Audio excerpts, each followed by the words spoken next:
Every day we rush to work, pay the bills, worry about debts, and then promise ourselves, someday I'll live differently. But someday never just arrives, unless we plant a new seed today. In The Wealthy Gardener, John Soforic, a regular father who achieved financial freedom, left his son a priceless legacy, lessons on how to grow a wealthy garden. Not just about making money, but about building a life of freedom, purpose, and release from the weight of financial stress. If you're an American who feels stuck in the cycle of work, spend, debt, repeat, this book will act as a mirror to your own life. Because true wealth isn't measured by the balance in your bank account, but by your ability to choose how you live. So, what seeds should we plant today to ensure a tomorrow filled with abundance and peace?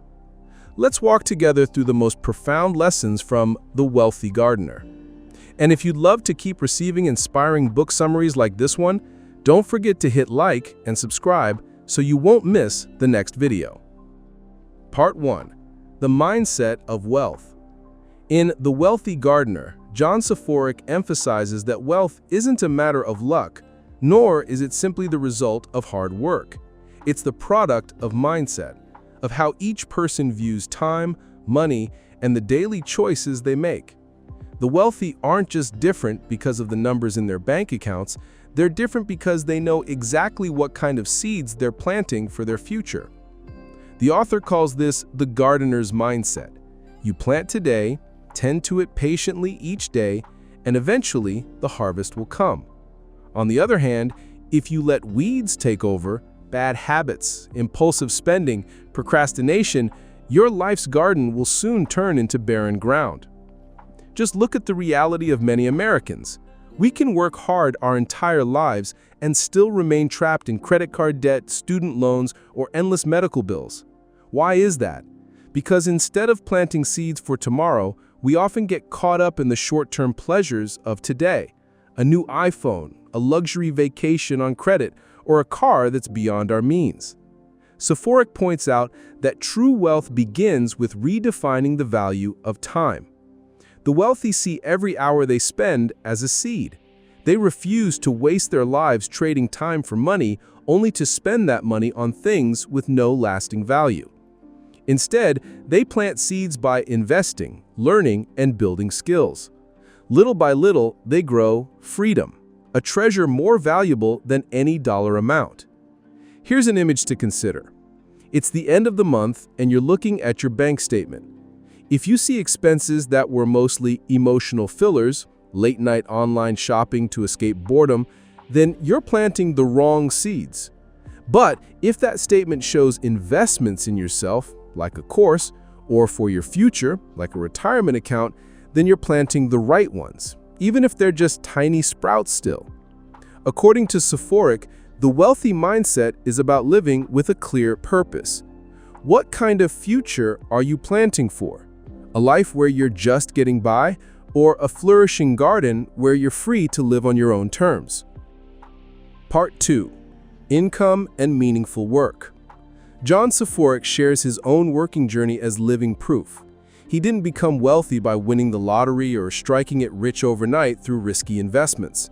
Instead, he built his fortune by saving dollar by dollar from his daily labor and transforming that money into financial freedom. But he stresses a crucial point. Not all income is the same. Some income merely helps you survive, while other income carries meaning and opens the door to a better future.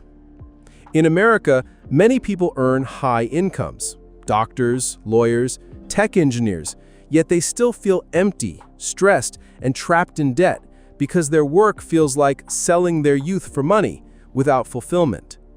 On the other hand, some choose less glamorous paths, but find meaning in their contributions and learn how to manage their money wisely. The result? They move closer to true wealth, not just having money, but also freedom and the sense of living in alignment with their values. Soforic emphasizes, money is only part of the picture. What matters most is the meaning behind the work you do. Money only holds true value when it comes from labor you consider worthwhile. A man driving Uber late at night to provide for his family carries love and sacrifice in every dollar he earns. A teacher may not be rich, but the modest sum she sets aside each month for her retirement fund is a reflection of her faith in a better future. The wealthy gardener reminds us money isn't just a number. It's the imprint of your sweat, your time, and the values you live by. When you look at your monthly income, don't just ask, "How much did I earn?" Ask instead, "Where did this money come from? What does it represent in my life? Is it bringing me closer to a rich life, one that's abundant in both material wealth and meaning, or is it just keeping me stuck in a never-ending grind?" Part 3. Managing spending and avoiding bad debt. One of the most valuable lessons John Soforic shares in The Wealthy Gardener is this: wealth doesn't begin with how much money you earn, it begins with how you manage what's already in your hands. In America, countless people make $80,000 or even $100,000 a year, yet still live buried in debt. Why? Because they spend as if the money will never run out, and every swipe of a credit card is really a small sale of their future freedom. Bad debt, especially credit card balances, luxury car loans, and consumer debt, is the most deceptive trap of modern life. It tricks you into feeling like you own so many things: a brand new SUV, a leather sofa set, a dream vacation in Hawaii. But in reality, those are the bank's possessions, and you've become a lifetime employee working to pay off impulsive decisions. Soforic stresses, true wealth isn't measured by how many things you own, but by how much freedom you hold. An average American living in a modest home, driving an old paid-off car, and maintaining a steady habit of saving is often far wealthier than the high-earning neighbor drowning in credit card debt. Picture this. You grab a $6 Starbucks coffee every morning. It feels small, almost nothing, but that same amount stretched over 20 years could have been part of a retirement fund or an index investment account. Soforic calls these expenses financial leaks, tiny and easy to ignore, but over time, they quietly erode your freedom. The message of The Wealthy Gardener is clear. Live a little simpler today so you can be wealthier and freer tomorrow. Before swiping that card, ask yourself, do I want this or do I need this? And is it worth trading away my financial peace? In the end, wealth doesn't come from how much you earn. It comes from how much you keep and from steering clear of the debt spiral that society is constantly nudging you toward. Part 4. Investing and patience. John Soforic believes that investing isn't a game of luck, it's a long journey of patience. Many Americans often think of the stock market as a gamble. Buy low, sell high, and hopefully get rich in a few weeks or months. But the truth is very different. The wealthiest people are those who understand the power of time and compound growth. Think about retirement accounts like the 401k or Roth IRA, tools that most Americans have access to. If you invest $500 a month starting at age 25 and let it grow in the S&P 500 with an average return of 7 to 8% per year, by age 60, that investment could grow to over $1 million. That's not magic. It's the simple mathematics of patience. Soforic emphasizes that investing is like tending a garden. You can't plant a seed today and expect fruit tomorrow. In the same way, you can't put in a few $1,000s and expect to be a millionaire in a year. Wealth grows slowly, and your job is to nurture it. Keep adding money, stay disciplined, and most importantly, don't dig like the seed just to check how much it's grown. In real American life, we're constantly tempted by get-rich-quick stories, from cryptocurrency to meme stocks to flashy, once-in-a-lifetime investment opportunities. But the Wealthy Gardener warns, these are illusions. The only reliable path to long-term financial freedom is systematic investing and letting time do the heavy lifting for you. The lesson here is clear. Wealth doesn't come from impatience. It comes from starting early, contributing consistently, and waiting with discipline. Patience is the invisible fertilizer that allows your financial seeds to grow into a flourishing garden. Part 5. the meaning of discipline and perseverance. One of the most powerful messages John Soforic delivers in The Wealthy Gardener is this: financial freedom is never the result of impulsive moves, but rather the fruit of daily discipline and perseverance. Financial discipline may sound boring, saving a portion of your income, investing regularly, avoiding bad debt, but it's exactly these seemingly mundane habits that make the greatest difference over time. Soforic compares it to exercising.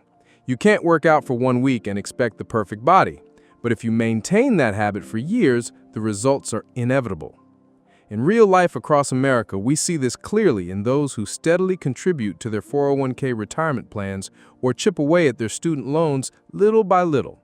In the first year, the progress may look small, almost insignificant compared to the size of the debt or the financial goal. But year after year, that discipline becomes like drops of water filling a reservoir, slowly, steadily, until one day it's full. And at that moment, you realize it wasn't luck or chance that built your wealth, it was patience and consistency. Soforic also reminds us, perseverance is the quality that carries you through the hard times everyone inevitably faces on the financial journey. There will be market downturns, income plateaus, and unexpected life setbacks. The undisciplined will quit, but those who persevere understand these are only temporary clouds passing over the sky. And when you finally look back, you'll see, wealth didn't come from a lucky break, but from doing the right small things again and again over a long period of time. Part 6. Giving and Building a Legacy. When John Soforic wrote The Wealthy Gardener, he wasn't only thinking about money, he was thinking about something even more valuable: legacy. True wealth isn't just measured by how much money you have in your account, but by what you leave behind for others when you're gone. He reflects on his own journey, working hard, achieving financial freedom, and then realizing that his deepest joy came from what he could share with his family, his community, and most importantly, with his son, who inspired him to write this book in the first place. In American culture, we see this clearly in people like Chuck Feeney, founder of Duty-Free Shoppers, who quietly gave away nearly his entire fortune to support education and healthcare.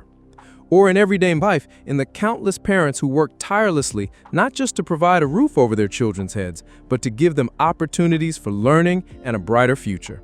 That is legacy.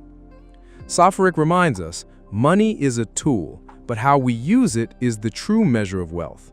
You can use it to support loved ones, help the vulnerable, or build a life that future generations will look at with pride. And the greatest truth of all, wealth isn't just about living in comfort, it's about living with meaning. As you close this book, the lasting message is this: be patient in building wealth for yourself, but never forget to plant seeds of happiness for others. Financial freedom will allow you to live fully, but generosity will make your journey timeless. If the lessons from The Wealthy Gardener have resonated with you, remember, wealth is not just in the numbers, but in the values you leave behind. If this video inspired you, hit the like button to help spread the message, and don't forget to subscribe so you won't miss more life-changing book summaries about money and meaning. Wishing you luck, freedom, and happiness as you grow your own wealthy garden.